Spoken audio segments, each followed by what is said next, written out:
جس دروازے کو بسم اللہ کہہ کر بند کیا گیا ہو اس کو جنات نہیں کھول سکتے۔ یہ بات نبی کریم صلی اللہ علیہ وآلہ وسلم نے بتائی۔ آپ صلی اللہ علیہ وآلہ وسلم نے فرمایا، دروازے بند کرو اور بند کرتے وقت اللہ کا نام لو۔ شیطان ایسا دروازہ نہیں کھول سکتا جو اللہ کے نام پر بند کر دیا گیا ہو۔ اس کو ابو داؤد، احمد، ابن حیان اور حاکم نے صحیح سند سے روایت کیا ہے۔ شیطان بند دروازہ نہیں کھول سکتا، اور اپنے مشکیزے اللہ کے نام لے کر بند کرو، اور اپنے برتن اللہ کا نام لے کر ڈھانپو اور چراغوں کو بجھا دو۔ آپ محبت ضرور کریں، مگر محبت کے حصول کی اتنی خواہش نہ کریں۔ آپ کے مقدر میں جو چیز ہوگی وہ آپ کو مل جائے گی، مگر کسی چیز کو خواہش بنا کر کائی بن کر اپنے وجود پر پھیلنے مت دیں، ورنہ یہ سب سے پہلے ایمان کو نگلے گی۔ آپ صبر کر لیں اور معاملات اللہ پر چھوڑ دیں۔ پریشان ہونے، راتوں کو جاگنے اور شرابوں کے پیچھے بھاگنے سے کسی چیز کو مقدر نہیں بنایا جا سکتا۔ لہجوں کا اثر دھڑکتے دلوں کو ساکن کر دیتا ہے، لہٰذا اپنے لہجوں میں نرمی، رویوں میں سادگی اور کردار میں عجز و انکساری رکھیں۔ کچھ غلطیاں بہت سنگین ہوتی ہیں، لاکھ ازالوں کے بعد بھی دل میں پچھتاوے کا خنجر چبھتا رہتا ہے۔ کچھ فیصلے بالکل خودکشی کی طرح ہوتے ہیں، بہت مشکل، شفاق، مایوس کن، دل شکن اور سخت، مگر کرنے پڑ جاتے ہیں۔ روشنی بس یوں ہی نہیں ہوتی، کچھ جلانا ضرور پڑ جاتا ہے۔ حکیم محمود احمد برکاتی کی ایک نوجوان کو کی گئی نصیحت پڑھنے کو ملی، کمال کی ہے۔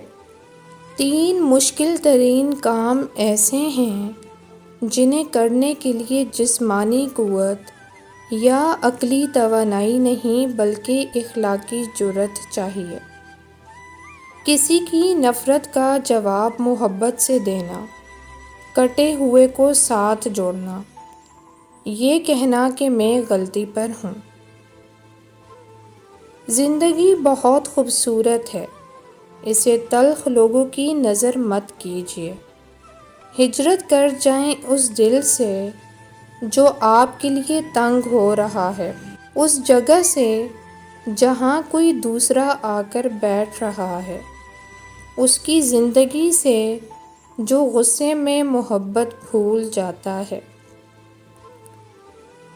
کبھی کبھی انسان روشنی میں آنا نہیں چاہتا، کبھی کبھی دنیا اتنی بدصورت لگتی ہے کہ انسان اسے دیکھنے کی بجائے اندھا ہو کر جینا چاہتا ہے۔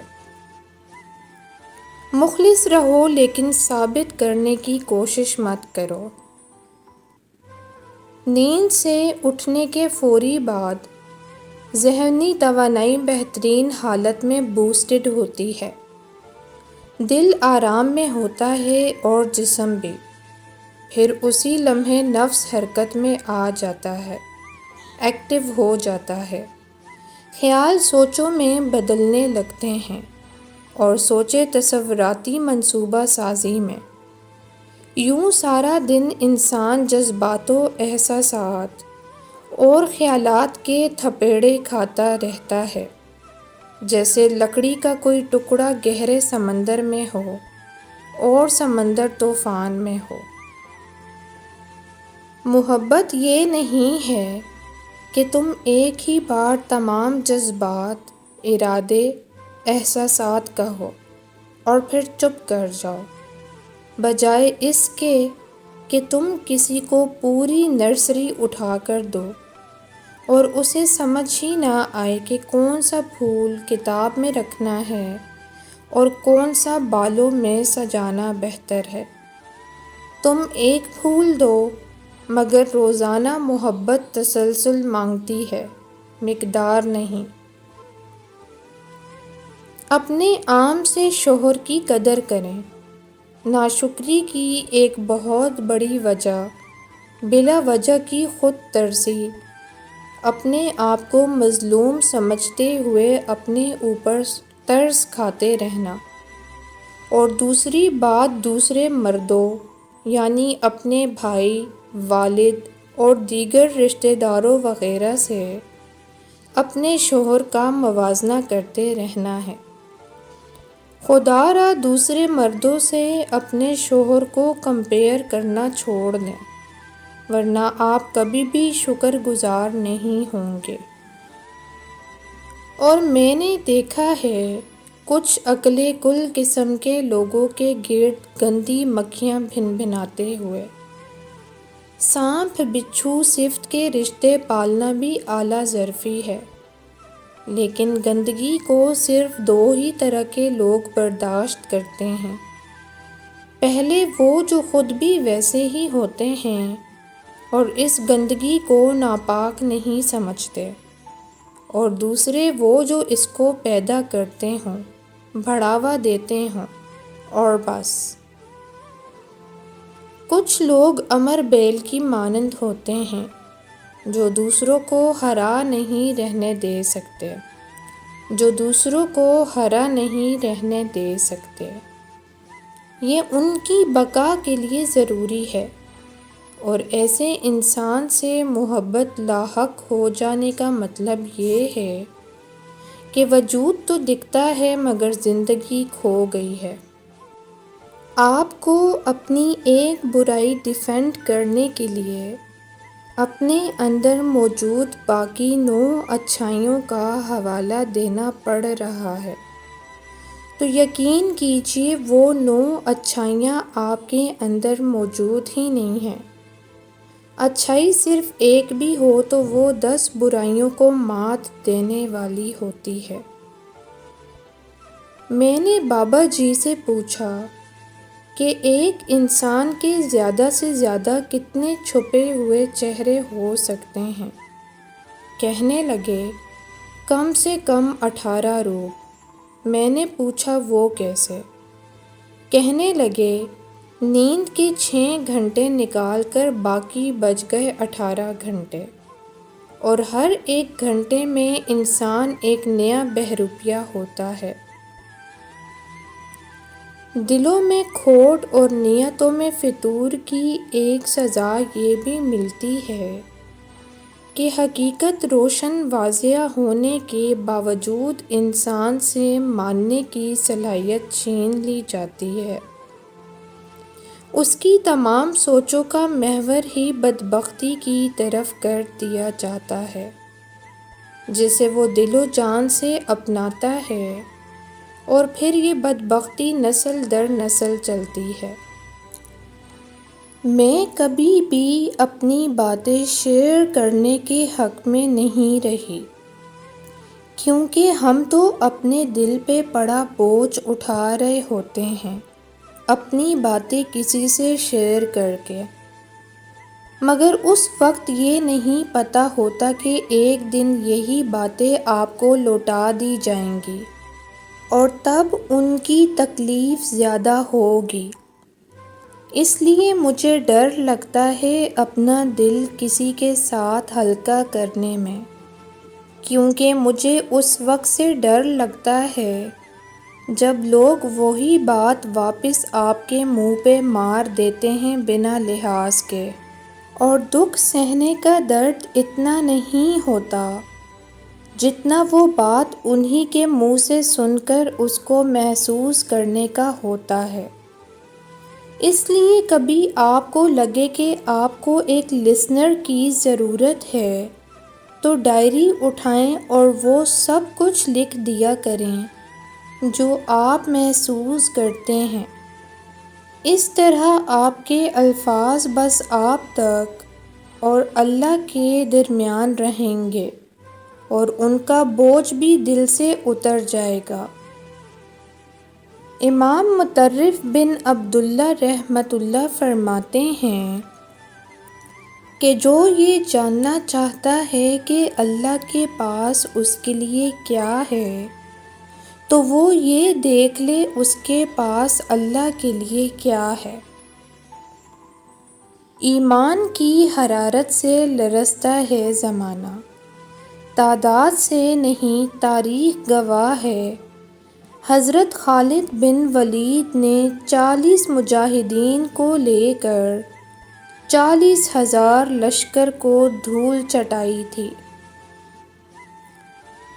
بدقسمتی سے آج کے سوشل میڈیا والے دور میں ماں باپ صرف تصویر کا حصہ بن گئے ہیں۔ ان کے آنسو ہمیں نظر نہیں آتے، ان کی تکلیف ہمارے کیلنڈر میں شامل نہیں، اور ان کی آواز موبائل کے نوٹیفیکیشن سے دب چکی ہے۔ کتنی عجیب بات ہے کہ ماں باپ ہمیں بولنا سکھائیں اور ہم ان کی بات کاٹ دیں، وہ ہمیں زندگی دیں اور ہم ان کے بڑھاپے کو بوجھ سمجھیں۔ زندگی میں لوگوں کے طنز پر پریشان ہونے کی بجائے اسے انجوائے کرنا سیکھیں۔ لوگوں کی باتیں ہماری پیدائش سے شروع ہوتی ہیں اور مرنے کے بعد بھی جاری رہتی ہیں، چاہے آپ دنیا کے عظیم ترین انسان ہی کیوں نہ بن جائیں۔ دوسروں کا طنز اور حقارت یا تو آپ کو ناکامیوں کی تاریکیوں میں دھکیل سکتا ہے یا پھر آپ کو کامیابی و کامرانی کی جانب گامزن کر سکتا ہے۔ لوگوں کی طنز و حقارت کو اپنی کمزوری نہیں بلکہ طاقت بنائیں۔ اگر انسانی رویوں میں الجھو گے تو زندگی الجھن میں گزرے گی۔ بس عیب اور غیب کے جاننے والے رب کریم کے ساتھ اپنے معاملات سلجھائے رکھو، الجھنیں اور مسائل دور ہو جائیں گے۔ کئی لوگ بھی شیطان صفت ہوتے ہیں، باتوں میں پھنسا لیتے ہیں اور راستے سے بھٹکا دیتے ہیں۔ جو دنیا میں شیطان کا دھوکہ کھاتا ہے، یعنی دوست نما دشمن سے تعظیم پر پھولتا ہے اور فریب کھاتا ہے، تو پل صراط پر گدھے کی طرح منہ کے بل گرتا ہے۔ ایسے شریر دوستوں سے بچو اور لاپرواہ ہو کر نہ رہو۔ کئی لاحول پڑھنے والے شیطان بھی ہیں، وہ تمہیں جانے دوست کہے گا مگر تمہاری کھال کھینچ لے گا۔ کسی کی میٹھی باتوں سے دھوکہ مت کھاؤ۔ ہمارے رب نے کبھی یہ نہیں کہا کہ اس کے بندے پرفیکٹ ہوں گے۔ اس نے کہا ہے کہ آدم کی اولاد میں سب گناہ کریں گے، ان میں سے بہترین وہ ہوں گے جو اپنے گناہوں پر توبہ کرنے والے ہوں گے۔ ضروری نہیں کہ آپ صرف وہی ہوں جو ہر چیز میں کوشش کرے۔ جہاز کو معمول کے مطابق ڈوبنے دیں۔ احترام سب کا کریں، ہر ولی کا، ہر مومن کا، ہر بزرگ کا، ہر شہید کا، ہر پارسا کا، لیکن مانگیں صرف اللہ سے، کیونکہ وہی اس کا واحد حقدار ہے کہ اس کے سامنے ہاتھ پھیلائے جائیں۔ دنیا کو اپنے دل میں رہنے دیے بغیر اس دنیا میں زندگی گزارو، کیونکہ جب کشتی پانی پر ہوتی ہے تو یہ مکمل طور پر چلنے کے قابل ہوتی ہے، لیکن جب پانی کشتی میں داخل ہو تو کشتی ڈوب گئی۔ لفظ اوقات کی اپنی اوقات ہی گر گئی ہے یا شاید گرا دی گئی ہے، باقی ہر لفظ کی طرح اس کا معنی بھی بدل گیا ہے۔ اب لہٰذا نبھانے کی اوقات رکھنے والے لوگ تلاش کرنے سے پہلے اپنی اوقات واضح رکھیں تاکہ آپ کو حسب اوقات ہی لوگ ملیں۔